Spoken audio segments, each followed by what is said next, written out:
To calculate a square root by hand, first estimate the answer by finding the two perfect square roots that the number is between.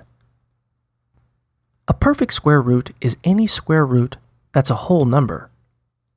For example, if you're trying to find the square root of 7, first, you'd need to find the first perfect square root below 7, which is 4, and the first perfect square root above 7, which is 9. Then, find the square root of each perfect square. The square root of 4 is 2, and the square root of 9 is 3. Therefore, you know that the square root of 7 falls somewhere between 2 and 3. Now, divide your number by one of the perfect square roots you found.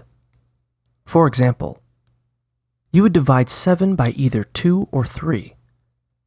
If you were to choose 3, your answer would be 2.33. Next, find the average of that number and the perfect square root.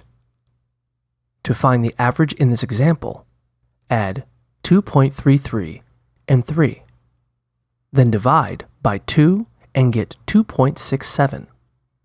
Repeat the process using the average you got. First, divide the number you're trying to find the square root of by the average. Then, find the average of that number and the original average by adding them together and dividing by 2.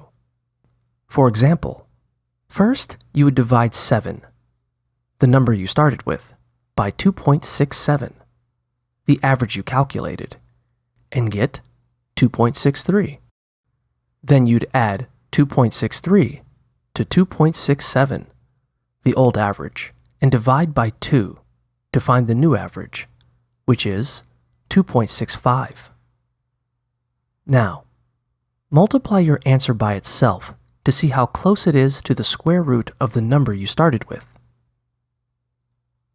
In this example, 2.65 multiplied by itself is equal to 7.023, which is 0.23 away from 7. To get closer to 7, you would just repeat the process. Keep dividing the number you started with by the average of that number and the perfect square, using that number and the old average to find the new average, and multiplying the new average by itself until it equals your starting number.